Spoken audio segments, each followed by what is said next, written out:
We hope you are enjoying our content on our Rally TV YouTube channel. Don't forget to hit subscribe.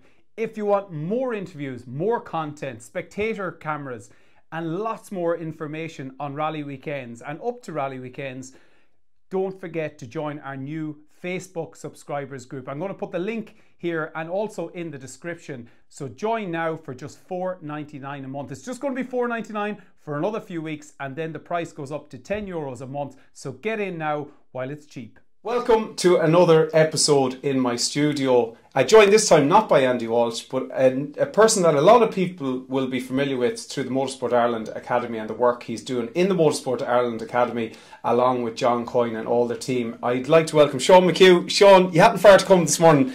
Andy and myself have been talking about you there. We put a bit of pressure on you, a few phone calls, a few WhatsApps. You're not a man for the limelight. You know, people aren't used to seeing you in too many pictures. Probably from the good news a few weeks ago in M Sport, you know, you're appearing a bit more talking and that. But we're not going to get sucked into the end of the journey. We're going to go back to the start of the journey. Of course, I know you for, I would say, nearly all my life, from being involved in rallying and Mayo Motor Club for a number of years. Sean McHugh, who is Sean McHugh? Well, first of all, Killian, great to be here. Yeah, as you said, we know each other. I feel I know you since you were in primary school or early secondary school. But then again, maybe I'm giving away my youthful or lack of youth by that comment. Yeah, I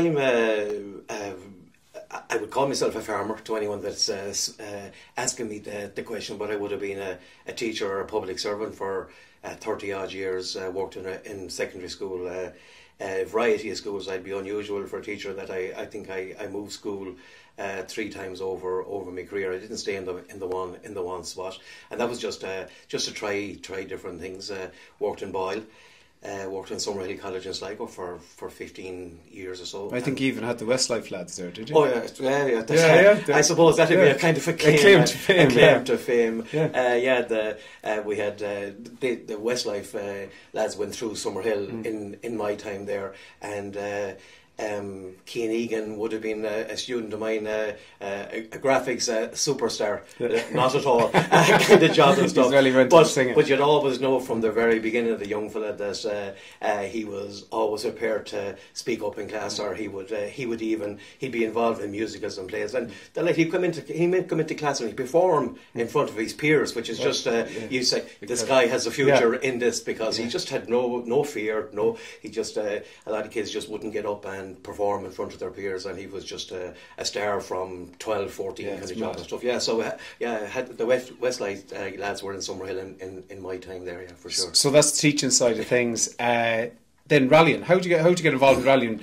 There's no one involved in your house in motorsport of any description? Yeah, there's no background of motorsport in our house at all. Typical of Mayo, Sligo. My father is from Sligo originally. Moved to Kilmorris in the 50s. Gaelic football is the usual West of Ireland thing that we all do. But no, I got into rallying. I know that when I worked in Boyle, the Circuit of Ireland, again, like most people, or a lot of people, we have that kind of background. I know that it was passing through the Sligo, Boyle, kind of Giva area, some of the old world stages. Back in, it could have been as far back as 93, 94, that type of era. And I know that I was kind of dragged kicking us. What are we going to hear, like, in the job? And I just couldn't believe that. Just, you know, it was at the time when the Circuit of Ireland was relatively small, but you just had fantastic. You had Stephen Finlay, you had Bertie Fisher. All Nesbitt was beginning to come online in 96, 97. And I just says, you mean you can actually do that? Like, it's unusual. You could think there's when you know someone. See, there wasn't as much freedom of information either from the point of view. You know, there wasn't TikTok, there was no social media. So, like, rallying was, unless you seen it on the television, it didn't exist. And you see, see, it actually was in the television, but unless you went looking for it, you never, because I think I have vague memories that rallying used to be on, I think was it Sports Stadium, it used to be called on a Saturday. That could even be before your time out there in the late 80s. You know, Michael O'Carroll, who was Michael O'Carroll, a man who obviously he used to the magazine, the annual, which was and a great he was publication. a producer with RTE, and you see, he was a huge supporter of rallying. But there was a rallying element to Sports Stadium, and of course you had the RPM, but of course we lived in 2 TV land. You had RTE1 and RTE1, and that was about it. But then things evolved over the years. So my first introduction to rallying was being dragged against my will to a Circuit of Ireland with stages around Sligo, and went on from there. So that gave you the bug. You were spectating. So did you go marshalling? Did you go spectating? Well, obviously you went spectating, but the competitive side, obviously you competed. I think you started with a Peugeot 205, didn't you? Yeah. The black one, was it? Yeah, we had. I'm a graduate of what was called Standard Production.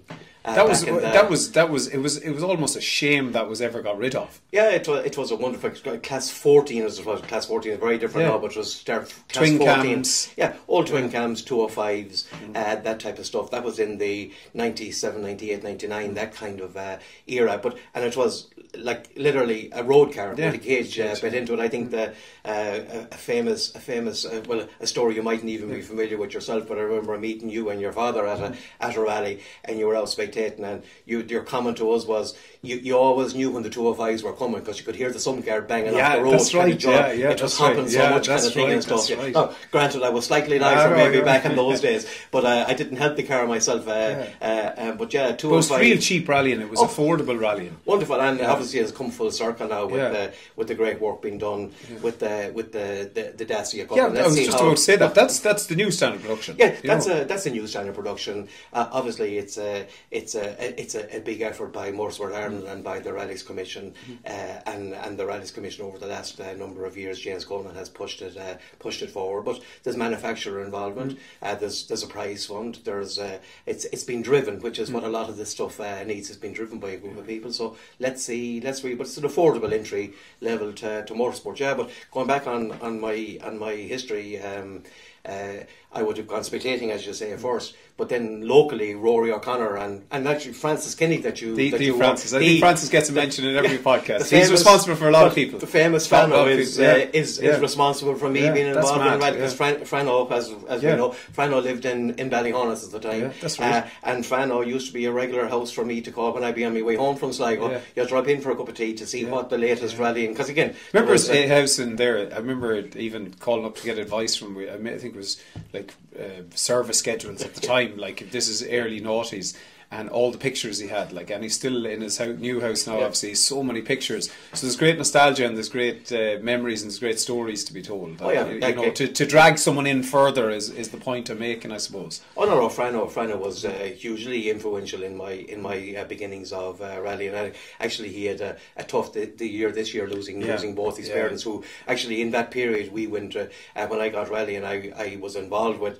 We didn't call it the Rory O'Connor or the Ballyhonus team, but there was 2 or 3 of us used to go, and his parents would always be at the rallies, and his sister Sheena heavily involved. And I co-drove with Sheena actually as well. I did the Kerry mini stages back in 2001. That era, you see, it was during from 98. Yeah, that type of thing. So Frano was would have been responsible for typical Frano. He introduced you and then he let you off on your own kind of job and stuff. Find out for yourself, But Frano had the contacts, and again, it was wonderful just walking into his house in Strokestone. Though pictures I can remember from the 90s, they're on the wall again, and he had such a rich history in rallying and stuff.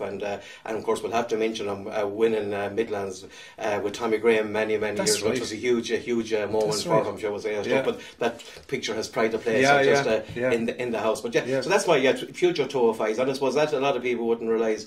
EWRC is just brilliant nowadays. Now it's a bit shady, or sorry, that's the wrong word. It's a little light on information from the late 90s and noughties. But I think even with the rallies I've done, like I'm heading for the 100 rallies competing in myself, which is just hard. Right. That a lot of people, because I have done so little rallying myself the last number of years, but back in that 90s and noughties in particular, I did 9, 10, 11 rallies every year for 10 or 12 years in a row there, kind of job. You did, I suppose. Because I went from the Peugeot and I went into the Group N Subarus then. You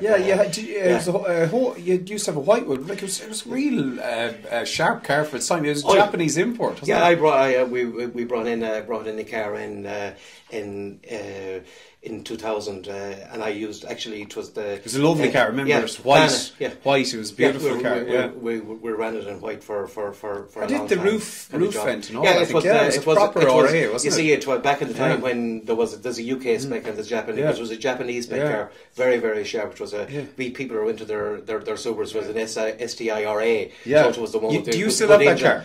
I have the shell. Well, I know, I'm sure, but it's there. Oh yeah, the car. Well, we crashed it heavily in Bana one year. That's right, at T-Junction. At a T-Junction. I was the confidence level was up after a few strong results over. That was in 2003, and we kind of didn't take into account the slightly slippery Bana conditions kind of job, and our braked ourselves into a T-Junction. So but that car, the shell obviously was destroyed, but the mechanicals of it still exist in various cars that have used since. Because I've run Subarus and BMWs and back with a Subaru again, but actually I haven't done a rally since 2020, so maybe it's time to. No, well, I decided. That's good. So really, is that an ex-Nationality recce car you have? Or no, it's an actual rally car. No, it's an actual rally car, is it? N10 car. Pro drive. It's proper pro drive car. It's in the shed, but it needs to come out. But I suppose when I was getting involved in this in 2020, I remember doing Galway International. Because again, the Galway rallies are very close to me at home, rather than Mayo stages. Like even the Saturday here, like in Saturday here, is far closer than Mayo was last year to me. The Saturday of Galway, but there's only 15 minutes. The Galway stages are so close to me, so it's the rally I've done the most, both the international and the Galway summer. But I think in 2020, Eamon Kelly slags me about it now, but he caught me on a stage in 2020 in a Rally 4 car. Right. And it was at that point I said, maybe I need to reassess these guys in Rally 4 cars. But then again, Captain Rally 2 cars, some of them. But then again, those Rally 4 cars since have proven just how fast they are. But I remember being majorly crestfallen to be caught in a Rally 4, as I thought a small car. But no, so I haven't rallied since then. But it's maybe time to renew the licence and have a go at a rally or two this year again, kind of job. So the competing side of things, but I know particularly I look back at Eamon Walsh and myself ran Mayo stages in 2010. And we were totally green. Like there was no licensing in his. I think you could just, like, if you want to be clerk of the course, happy days. It's obviously changed now. You were a huge help to us at that time, but you also have a big history in the organisational side of things. You ran Mayo multiple times. Yeah, I was involved in my own motor club for quite a period. I was chairman actually for 13 or 14 years from the early noughties into the mid teens there. Yeah, I COC'd back in 2004, I think, is my first rally. It's the rallies, people, if they can recall, that went down to the classic Circuit of Ireland stages in Westport, across the mountain, Finney, and over tough stages. Actually, we did them on the Deja Vu 2 years ago, or a year and a half ago at this stage, and like they're tough now. I don't know, they need some resurfacing. Yeah, they're gone a little bumpy, but you're in such classic Circuit of Ireland territory, and you have the famous Billy Coleman or Coleman's Bridge, that type of stuff. As you come up from the Lewisburg side over across, you have that wonderful vista of Loch. But the good thing is there's not many houses. To PR now, logistically, it's quite a long loop, isn't it? Yeah, it's like there's a loop you can swing around to Wahagawa on that stage. But no, there's just fantastic roads over there, and as to go, the Deja Vu route used part of the Finney stage, but we went right over into the classic Galway stages, while the Mayo stages go left over to the border there, should I say, and over into Clonborough kind of job. But no, I was involved in running those rallies, and then I assisted in the background, but obviously with the rally you did, and a couple of rallies around Castlebar and stuff, and me and names are a disaster, but I can see the man's name he made, the lads from Castlebar. Jonathan Rice. Jonathan Rice. He ran actually. Jonathan, great guy, super organised. He actually ran the last stage in Rally Ireland as well in 2007 in Mullaghmore and 2009 I think. Jonathan Rice did, So Jonathan, very capable guy. Oh, like a great businessman there in Castlebar, but just you know, people you could just let off. And again, they were take a bit of guidance from myself, but they weren't expecting you to run it for them, no more than yourselves. And again, that was the case, I suppose. Yeah, a kind of a club. Well, I always think you wouldn't let us fall. You wouldn't let us fall. That'd be what I would be always try to do. As in, I don't believe in micromanaging, but I still make sure that lads aren't just let off on their own and have no rudderless, shall we say, and stuff. You know, so yeah, I would have worked with you because that was in Camaras. We brought the rally up. That's to, right, 2010. And it was massive. We had Mads Osberg over. We got him up over doing double O. We were one of the first events. Well, certainly in the national series to do a ceremonial start. And I remember being at a meeting and people saying, "Oh, such one doesn't want to do a ceremonial start." I said, "I don't care. If Sebastian Loeb do ceremonial starts, then whoever our drivers here will do ceremonial starts." I remember there was 3,000 or 4,000 people in Claremorris that night. And now the weather obviously helped. But funny, we did it back in 21 or 22. 2022, we did it back to Claremorris, and there was still thousands in the square. So, and people I still meet them at the school, obviously, when I'm dropping the kids to Ballantyne to school. That's where the rally was that's sort of the centre point of it as such. Well, to 2 stages anyway. And they're still saying, "Oh, when's it coming back?" But it's I suppose to get the team and everyone's sort of busy in different parts of their lives. You know, like there was a time where, you know, you would have had the time to do it, but like now your commitments now with the academy like would render you not possible to, you know, to do it. No more than myself, like I'm in the UK nearly every week. But listen, we'll never say never. You know, it'd be nice to have it back up again, maybe in 3 or 4 years' time. And I suppose just to acknowledge anybody that there's still huge numbers of people volunteering, and people who volunteer to do those jobs, they're just hats off. You know, and I know the amount of work is and it's getting worse, and only more, because there are so many checks and balances in place now. But anybody who volunteers, it's worse than work. Like it's honestly, if you were paid to do it, you know the way that some people say, "Oh, the COC put in, say, €1,000 for fuel or phone," I'm thinking 1,000, and then they'd be given off. And some don't, but some that do. €1,000, if they paid themselves 5 cents an hour, that they wouldn't even cover. You know, so it's just hats off to the people who have taken that on in the past and who still do it. For like a lot of competitors, a lot of us even involved at lower level for marshalling and for it's the people who organise these events are just phenomenal. And just hats off to them. Again, they do it in every weekend and continue on doing it. And those people who do 9-10 rallies in a row, or 19 years in a row, wow, they're just because if you notice. Those guys, it's not as they have nothing to do. They're busy even in their personal life and in their business, and yet they find this block of time to run these phenomenal 6 events. months, kind of job. 6 months at least. So just to admit it's not the forum for doing that, but to acknowledge, oh my goodness, the effort that takes, and just hats off to people who do it. The Billy Coleman Award, obviously, Motorsport Ireland Academy now. But I remember it, and I'm going to say it was in the 90s, and I think I was in Bartra House Hotel in Ballina. Now, I could be completely wrong, because I wasn't in secondary school, I'd say. Was I? Maybe I was in early stage of secondary school. But I remember being at a club meeting, and Dad was secretary at the time. I'm not sure your position, but I remember vaguely the conversation about a young driver programme.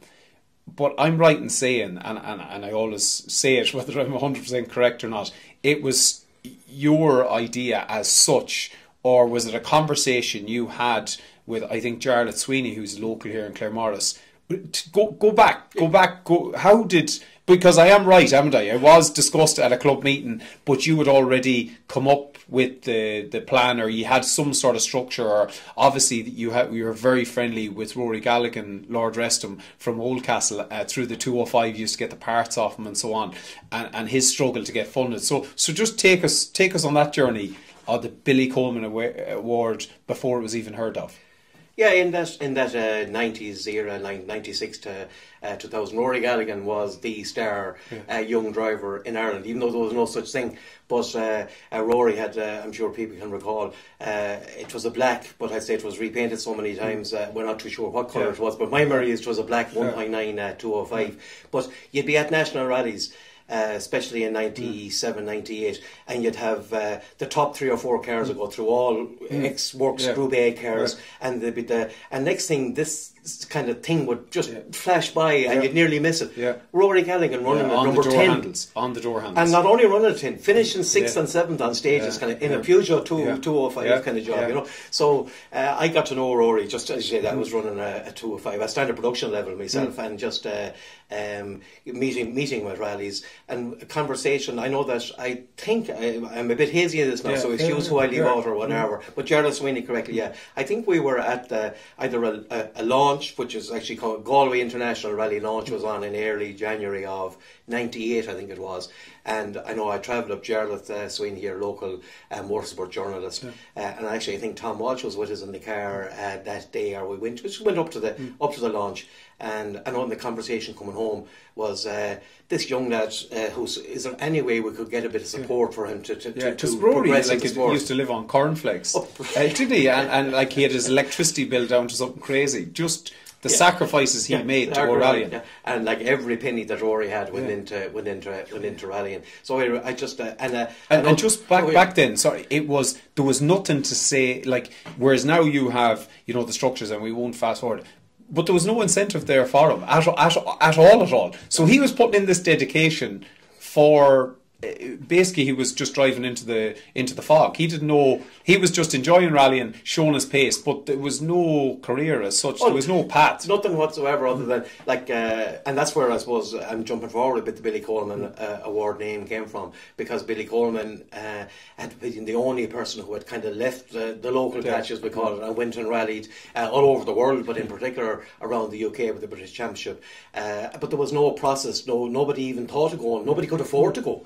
Because it was just so much money to go to do those events back in even the 90s, because we were after coming out of the horrible 80s where we all grew up in, and it's just very difficult for people nowadays, especially younger people, just how poor Ireland was in the 80s. There wasn't a penny kind of job. But Rory was just doing giant killing stuff, but there was no actual pathway or no way. So I know that in that conversation it came up that actually Motorsport Ireland were trying to find a way of evolving a relationship with was it Sport Ireland, or it's called Sport Ireland is the governing body now, shall we say, but it had a different name at the time. How could we start evolving a relationship because with Sport Ireland, obviously it's an ASN, and they were in charge of sport, but to evolve. And I know I wrote a letter as an ordinary club member, actually. You were saying what position. I was only an ordinary club member at the time, to Motorsport Ireland. That was picked up by Alex Sinclair. A lot of people will remember Alex is good operator, Alex Sinclair, who ran Motorsport,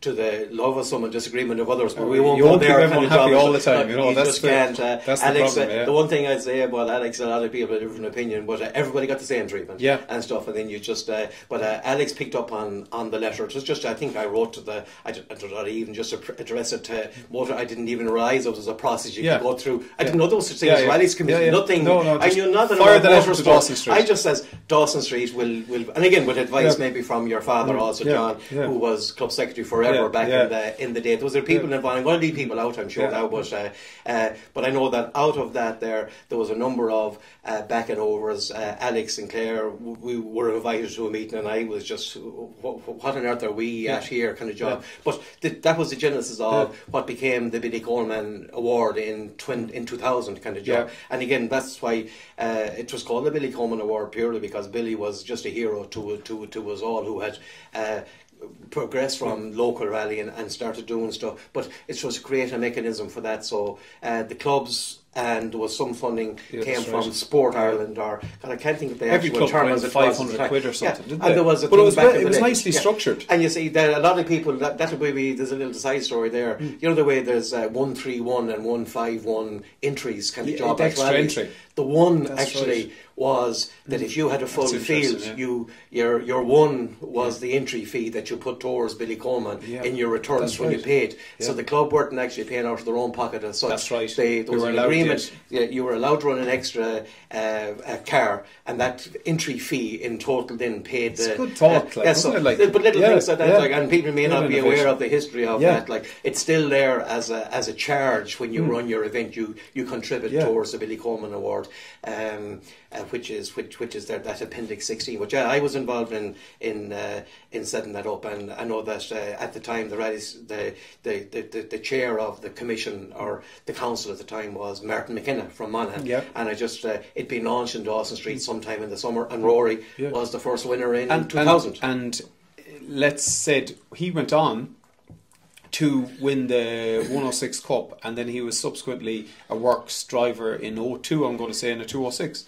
Yeah, Rory had a number of incarnations. Yeah, he did that. You know, all the people that were big in rallying for, like the that was Gary brilliant. Jennings. That was 106. I remember seeing them guys in Ballastadere, even in the quarry. You'd have Gary Jennings, Sean Gallagher, even Rory Galligan. I didn't see him as much. Seamus Donnelly. That was another Seamus Donnelly. These names, I remember seeing them with these 106 Cup cars. You know, the left-hander at Ballastadere down the hill, and like nothing you ever seen. The commitment was just but that taught all them guys to carry speed. But the 106s were just a superb car for their era, and them guys, Mark Fisher was in, even the guys in the UK, that with Ryan Champion, Justin Dale, all these guys that did it was ultra competitive. It was mega but without your fund of this award, Rory Gallagher may never have done it.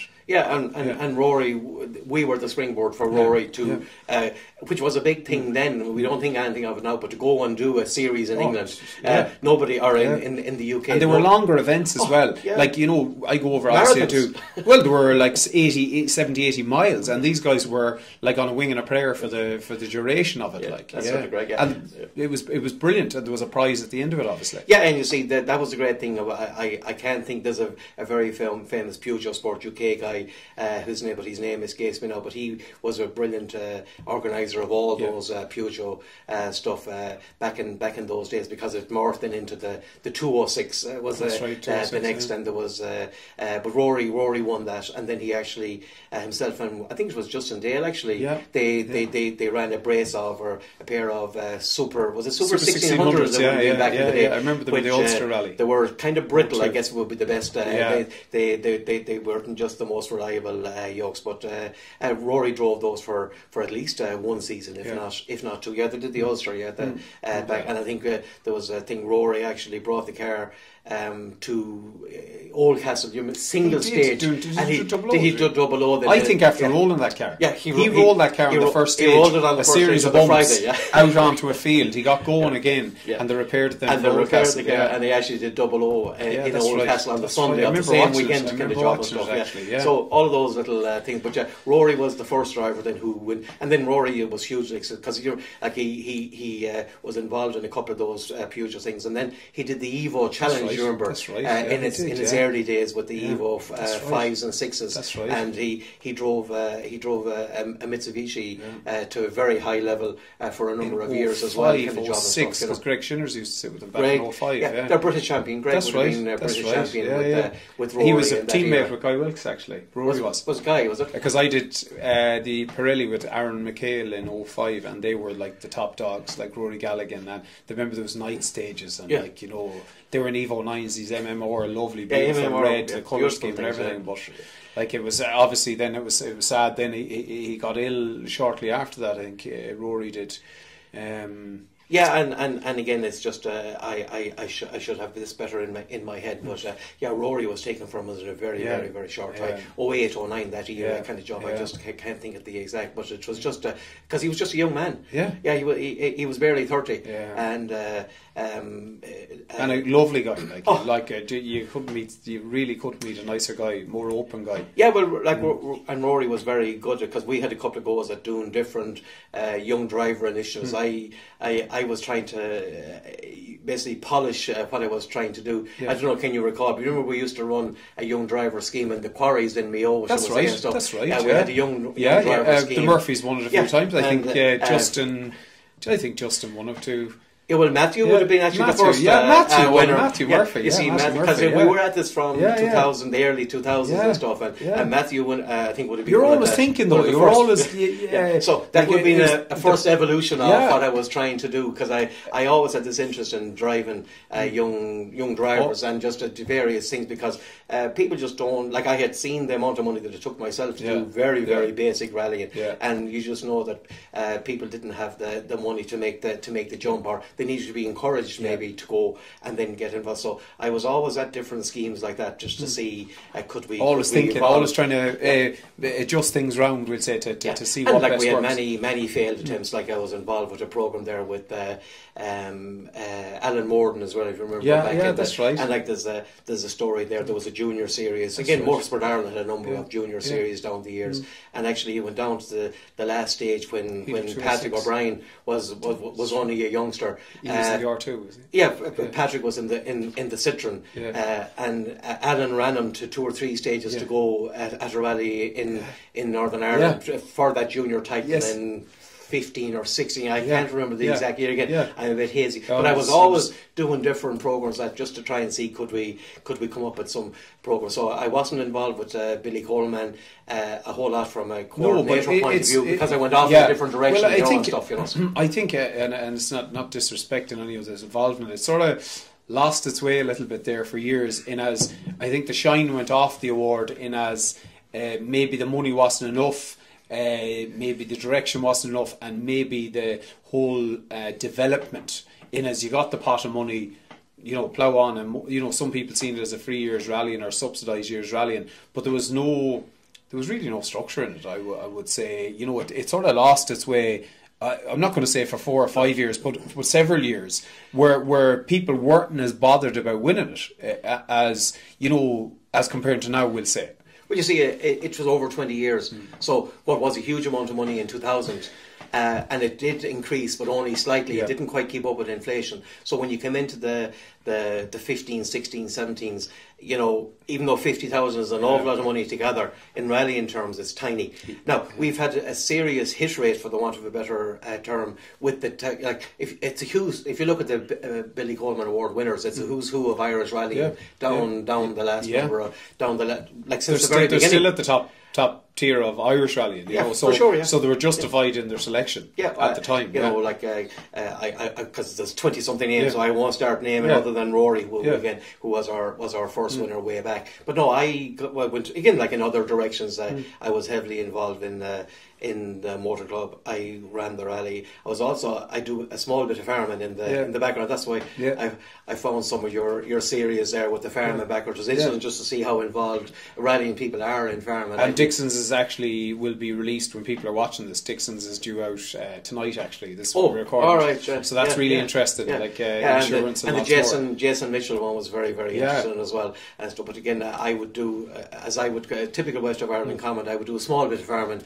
myself as well with dry stock. But so I concentrated on farming and rallying. See, I did a lot of rallying for a period there, and then obviously I became the primary carer for my mother then for a period, and I actually backed off those years. I think in 15, 16 I did no rally at all, and it wasn't involved because I just hadn't the time, whatever. But yes, it came round that in 2018, I think it was, I was asked would I be able to help out with the Billy Coleman. Just out of the blue, really.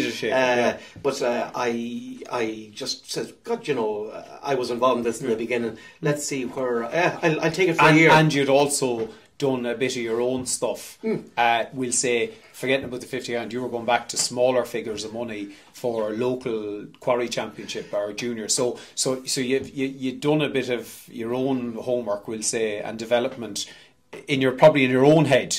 Well, we had the genesis of an idea of what a programme could look like. And for me, one of the things you had indicated there, you see, we just had an overall winner, and they were eligible for a block of money. Now, in all fairness, and a lot of people wouldn't, back in the year, some people weren't paid the block of money because there became, you had to deliver a certain amount in return. There was an agreed programme, and if the programme wasn't delivered, you didn't actually get the full. And there's unknown to many, but some of the winners wouldn't have claimed the full amount, and others would have got a little bit more. Okay. Because there was a little bit more funding available through Sport Ireland on some years, and in other years the Sport Ireland budget was very small and there was less. So I think it was 18.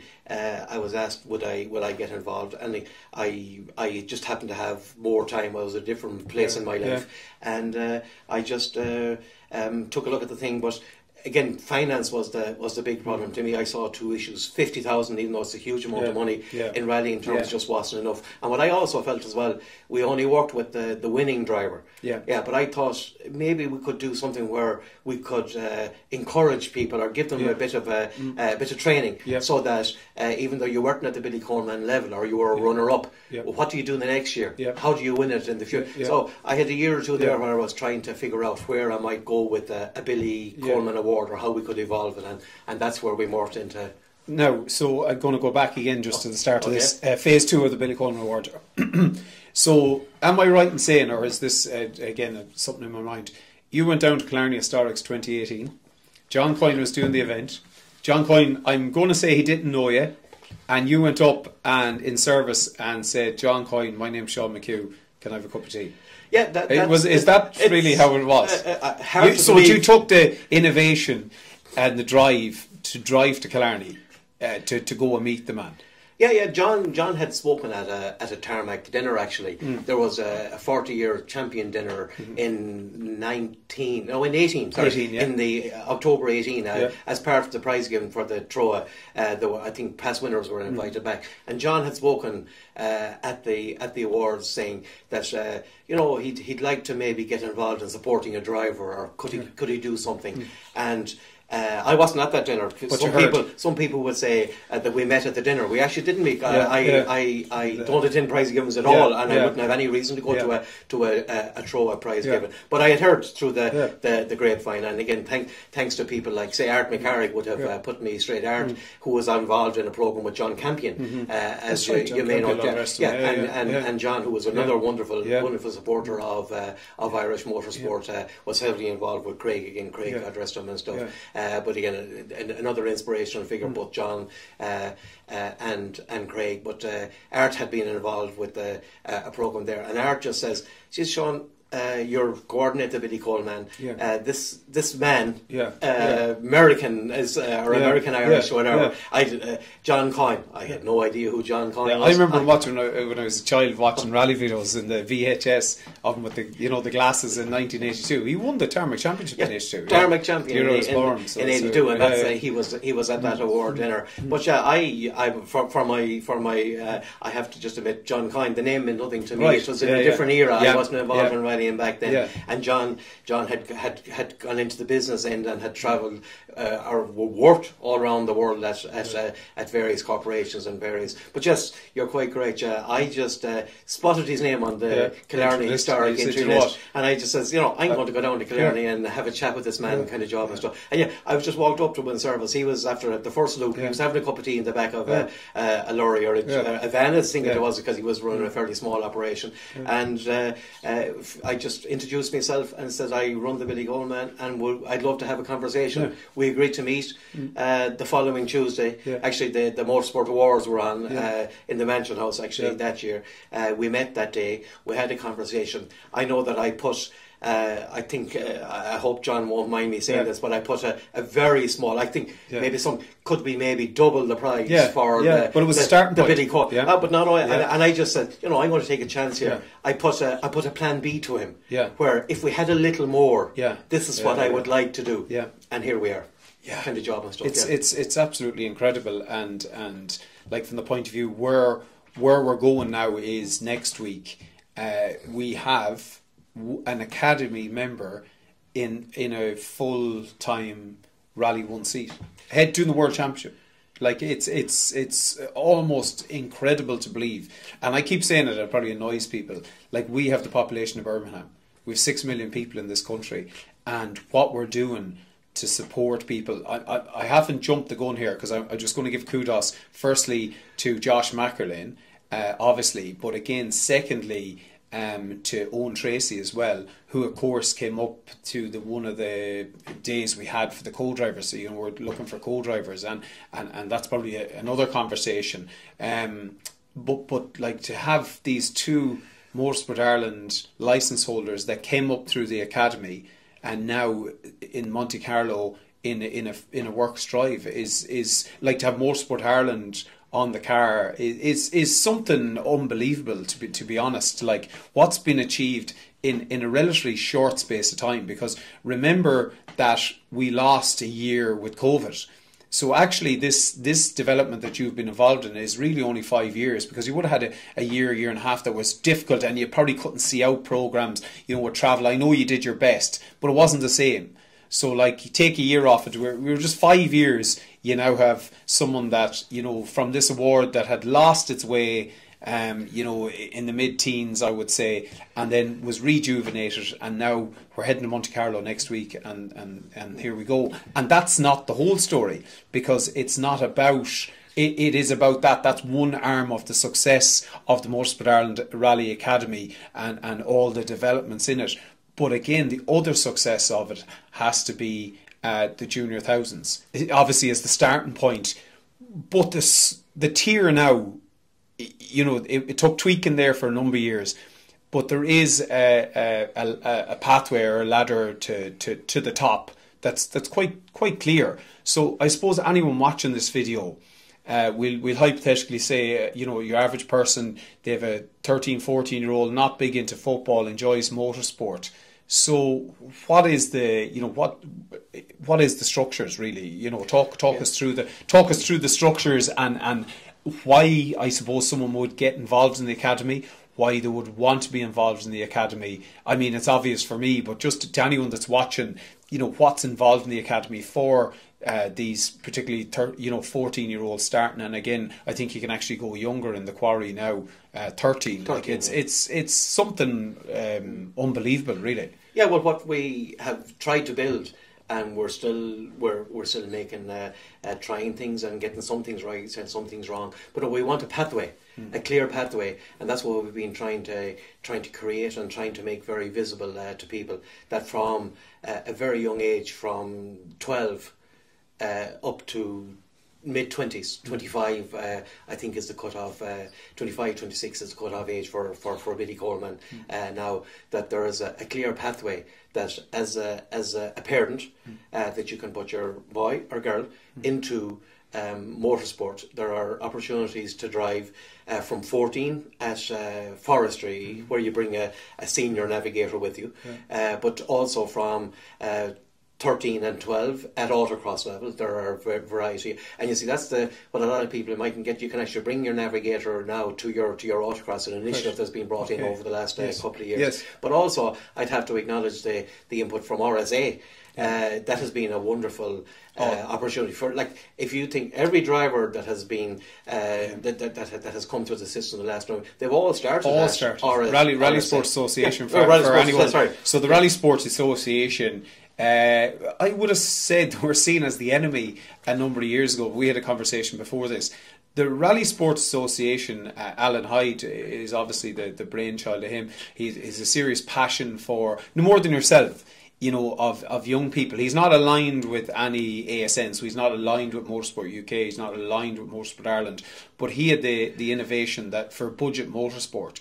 And I suppose they were seen as the enemy for a while, that, oh look, they're taken from our quarries, they're taken from our... They're not taken from anything. What they're doing is they're providing a feeder ground, a more affordable even feeder ground, because they have different rules, different insurance, different scrutiny procedures. So it allows them to be more competitive from a price point of view. But as I said to you, no one starts the Rally Sports Association as a young person to be there for the rest of their life. They want to develop. And so it's a critical starting point for the 12-year-old as well, and then they can go into junior thousands. Like you look at Sean McHugh, right? He's our current junior 1,000 champion. He's actually in Norway at the moment. More great innovation. Obviously, that's from the Craig Breen Foundation and that. But he's up in Hoagland School with Ross Ryan. But like he started off in a mini or a micra I think in the junior 1,000 in the RSA events, and like when he went to Bohra, 2023, he was fastest on his first ever stage on gravel.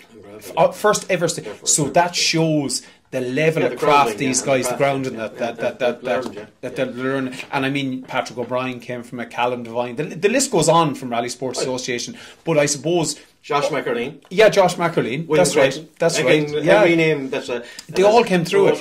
This, but I suppose Motorsport Ireland hadn't anything until we were 16 then. So there was a gap of a number of years that, you know, that there was an opportunity, right, how can we get them involved for the next step of the ladder from Rally Sports Association into, we'll say, Motorsport Ireland accredited events or forest events. Yeah, no, and again, I suppose I'll stick my neck out and say here, to me, it's all about developing young drivers. RSA, Motorsport Ireland, drifting, whatever it might be, kind of job. It's all for sport. And also, you see, from my teaching background, it's about opening opportunities for young people and letting them see what's possible. So if they get a chance at whatever age, be it karting, to sample motorsport, I'm fully behind it kind of job. And whether it's official or unofficial, RSA or Motorsport Ireland, it doesn't really matter to me. It's a competition. It's learning their craft. And for me, it's the Rally Sports Association have provided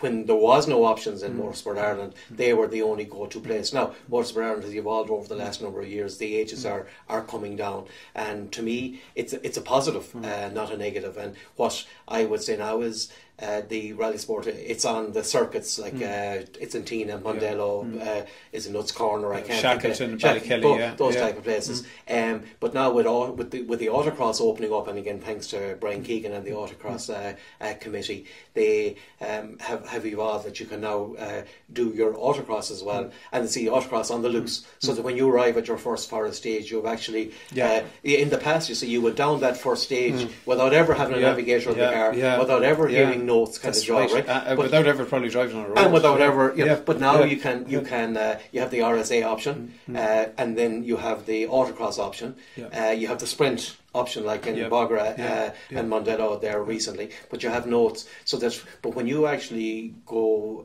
down a stage, you have actually had the opportunity to be in a quarry where you can get used to the environment of somebody else in the car moving around and the car moving, all that type of stuff. So mileage, and it's all about trying the different things. Like, so yes, the J1000 has been a fantastic initiative, and me and names again here are going to let me down. Right. But the Fitzpatrick. Ray Fitzpatrick. Sorry, it was Ray. Ray's name. To allow these to acknowledge. And by the way, when the Junior 1000 started, there was probably only 2 people in it. I think the first. And they think, oh, sure, Ray, what was he thinking? Look, there's no. Now look at it. The Forestry Championship would be, the entry list to be sad looking on a lot of events only for the Junior 1000s. Yeah, Ray Fitzpatrick really pushed that on. I know it. Again, this is something else I would have done. I would have done the Rallies Commission or Rallies Committee as was at the time. I did a number of years. I think I did 6 years in 3 different sessions. You have 2-year stints at that. And I know that I can remember just being involved in a discussion where you couldn't let under 18s into a rally car kind of job and stuff. But that evolved. I didn't progress it. I wasn't able to get it across the line. But I know Ray came in immediately after me in what would be called a club seat, shall we say, and stuff. And Ray, fair play to him, he just kept at it. And again, it started, I think, with 3 the first year, and now I think we'll have 30 probably this year starting. So no, thanks to Ray, and then obviously the hard work by his committee. Again, I'll leave names out because I'll forget half them, and also by the present committee, John Quill and his committee have really progressed it on. And so J1000 is your basic entry level. So now there's a clear pathway as to what you need to do from 12 up to 18, and then you can leave up. But also, I think that you can now, in the old R2 cars, you can, if you have, tell us about that. It's still at the developing stage. We're hoping to have that in place for Donegal Forestry. Is only a few weeks away now. But if you at 16 years of age, if you have a certain number of finishes, again the figures are the detail of it is still being thrashed out. But that you can drive a 2A car. At that level, but you have to have the mileage done. You have to have the events done. It's not something. Because they're not much more expensive now than the latest spec Junior 1000. Well, the J1000 cars I just got to be they're quite an amount of money being spent on them. While again your older 2A car. and that's the old R2 car from 2009 up until 2012 or 13, we'll say. That sort of stuff. Yeah, the C2 R2s, R2T, C2, the Peugeot 208s, all those type of cars, and that would be the option, because it's to create that ladder up along, so that there is an affordable option. Because again, your Rally 4 car at 18 is a fairly big step, both financially and also because they're expensive to run, I think, than Rally 4. So we were looking for an intermediate step there. And again, thanks. You see, you don't want to lose them. You don't want. The last thing you want is to get a bit of cheap rallying, junior 1000 or relatively cheap rallying, and the next step is 4 times more expensive.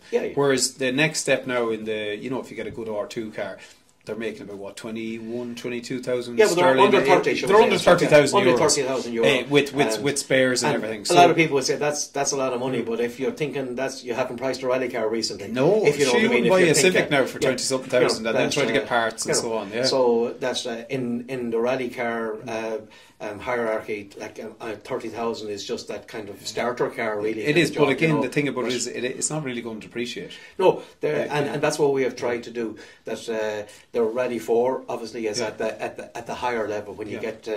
But we wanted an option where you could your options were 25, 30, which is what any Midland car is, that you actually had an homologated option. And I suppose that's what I want to emphasise to people, that it's that homologated car, because they were saying the fact that different makes of cars, different type of cars, but if you're not driving left-hand drive, sequential gearbox, and an homologated car, the age of it doesn't matter, but you need to be in those type of cars if you want to get involved with those. So we're directing people that way, and as a matter of fact, a couple of the J1000s for next year are actually building Sean McHugh and Rhys McElhenney. Rhys McElhenney is doing it as well, and I'm sure others kind of job. That just goes to show, right, they want to commit, they want to play ball, and they want to be part of the academy. And this is what we have kind of done. Like, obviously, as a J1000, you're not involved directly with the academy, but what we have done is, and we plan to have 2 in the spring this year. We'll keep an eye out there based on school holidays, so the February midterm break and Easter,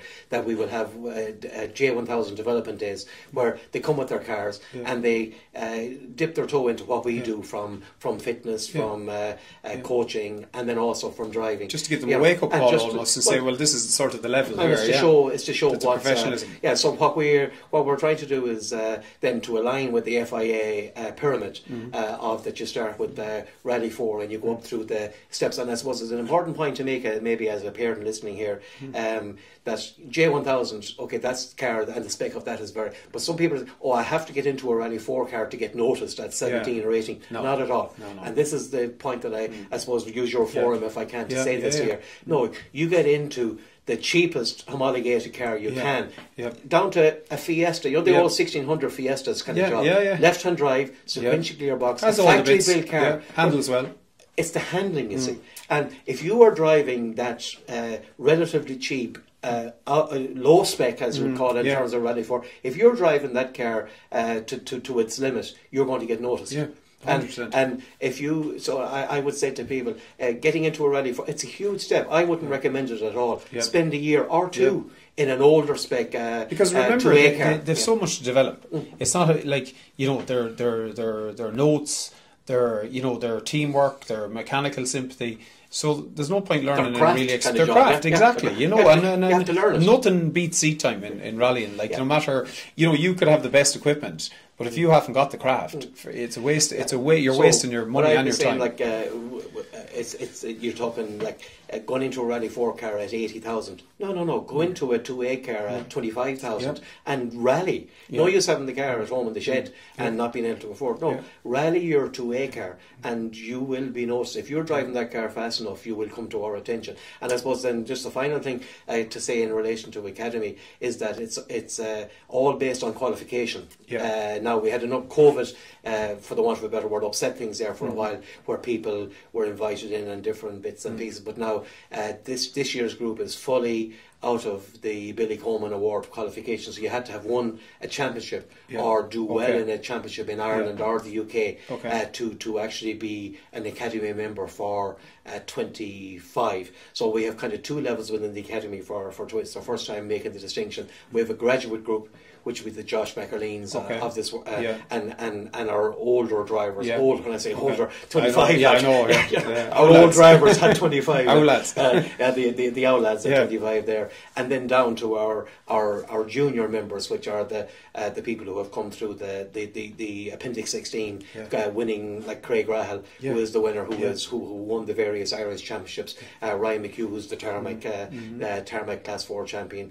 Kyle McBride, who everyone would know is a multiple J1000 champion. Yeah, that's right. Kyle McBride would have won that twice. That's right. That Kyle orange McBride, Igo, I think Young Slattery has it now, do you? Yeah, Kyle McBride would have been is rallying for so long. Everyone thinks he's I know. He's only 22. 21. 22 this year. He has huge mileage at this level, because he had a great Facebook post, and there was this child. He had a picture from 14 now he still or looks like 16. a child. Well, he's still young looking. But so we have the graduate group, and we have the younger group coming up along. So that's the actual makeup of the academy going forward, and it'll be qualification out of Appendix 16, which is the various championships and a nomination. So so I suppose it's to show that we wanted to create, and that's what we've endeavoured to do over the last 5 or 6 years, is to show that there is a pathway. Because an interesting fact, I know that we had a development day, and Philip Case, who had been heavily involved with us for a long number of years, and still is, he would have brought a car or a couple of cars to our first development day back in Tina. Back in 19, I think it was. Yeah, there's a big group picture there. There's a real historic picture. That was but an interesting fact on that, and people wouldn't be tuned. At that day, nobody that was eligible to attend or attended was driving an homologated car.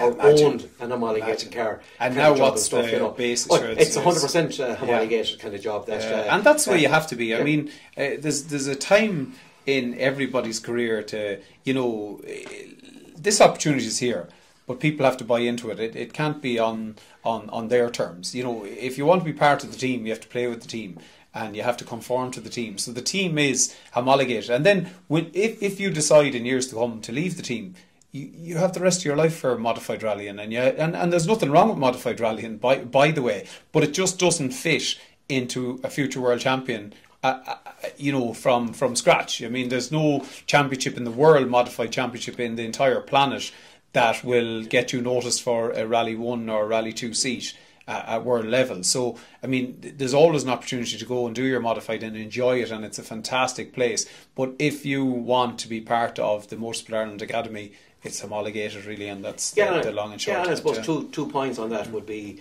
you see that, as you quite rightly say, to come to attention at world level or at international level, you must be in a homologated car. So there is the first thing.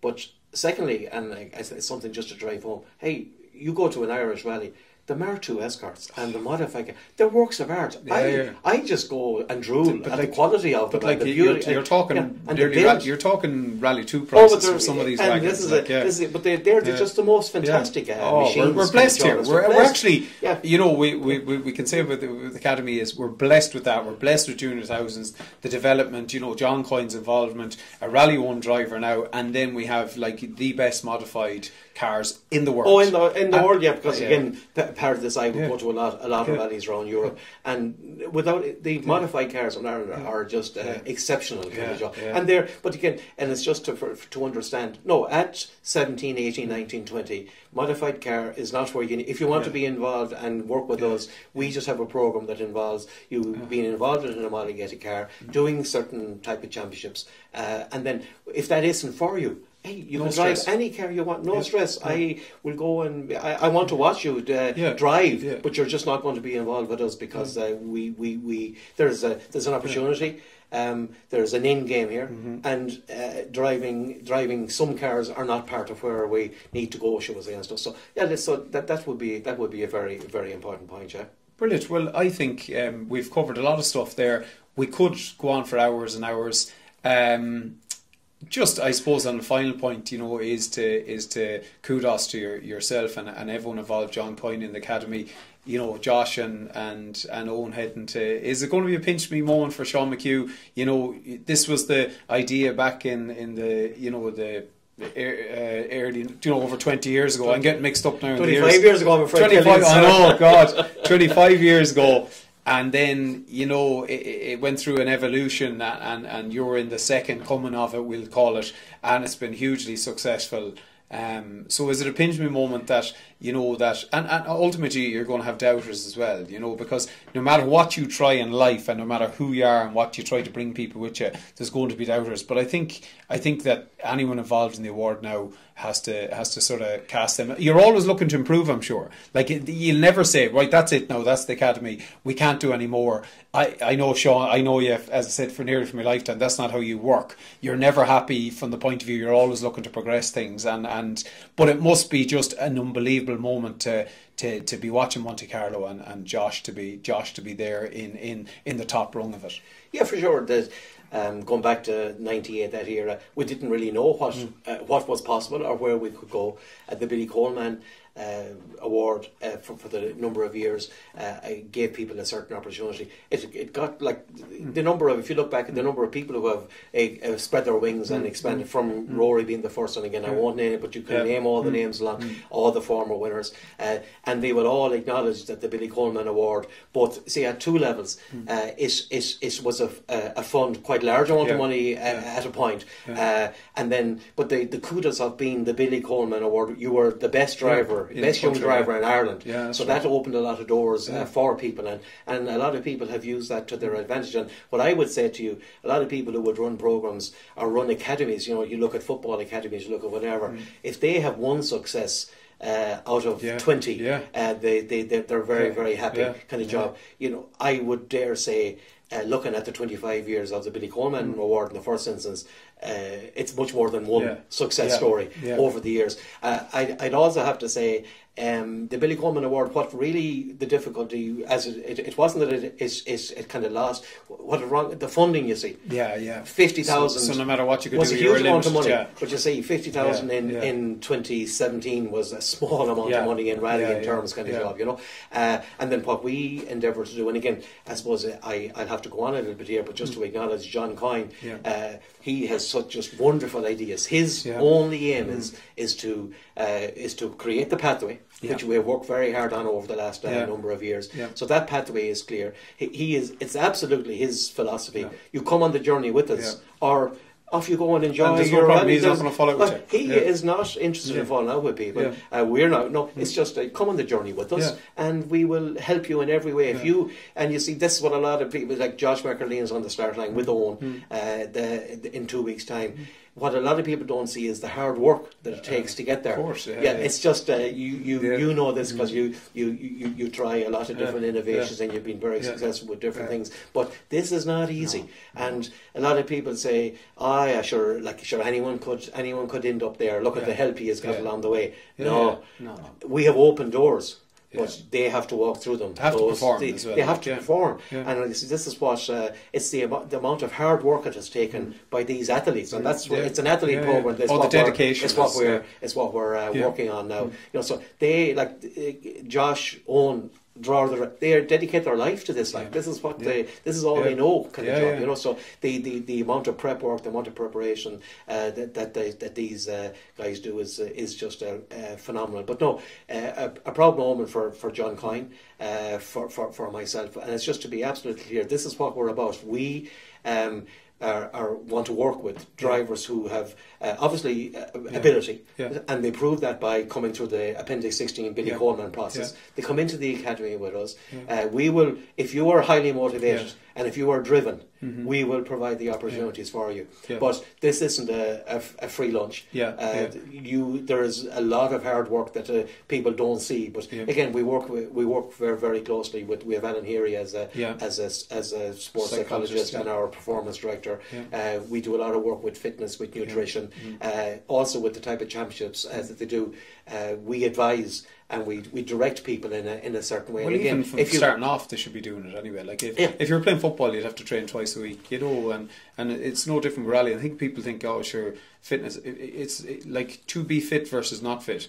If you're not fit, and you get fit, you're definitely going to be quicker. Like, it's going to have no disadvantage, but some people don't see it. And listen, I've had this, I did a course years ago. My big point was, like, you tell a person, it's not relevant to juniors as much, but you tell a person to spend $5,000, they'll get 2 seconds of stage, they'll spend the $5,000. You tell them, you know, lose a bit of weight and get fit, they don't know about it. And you will probably be quicker than 2 seconds, you know. Without a doubt, it's just to start is to get them into the routine. As you said, these development days now will give them a taste and it'll show them what the levels is, and it'll drag them on, you know, drag these younger people, because the younger you start, the better. Yeah, and the whole idea is that as younger and younger, we're introducing them to the idea of what's required to be an athlete, a motorsport athlete, not just a rally driver or a rally co-driver. And the people who buy in are making, and we have, again, I won't go into names because we work with so many people, but the way the people have progressed, and some people have, it has worked out,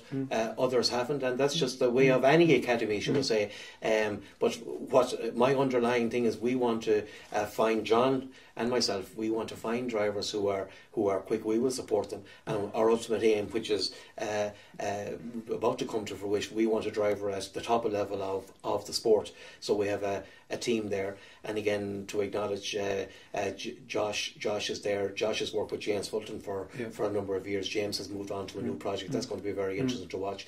Owen Tracy, who has come up through the ranks, and again, thanks to the group of people who we worked very hard on a co-driver academy, which we hope to activate again, and Greg Shenners, Rory Kennedy, yourself, Derek Brannigan, I'm sure James O'Brien, I'm leaving out names there. I know, and again, everyone knows who they are. But these people have all contributed and all helped, and there's a lot of people, not John and myself, but a lot of other people can be very proud to see Josh and Owen on the start line of Monty at the Shakedown Wednesday week or whatever kind of job. Yeah, it's come to reality. So well done, Sean. That is it. I hope you enjoyed, Sean. Thanks so much. I thoroughly enjoyed this chat. I hope you enjoyed the chat. Let me know in the comments, and don't forget to hit subscribe as well on the video. Next week we'll be doing the Galway Rally preview with my Andy and myself, so look forward to that.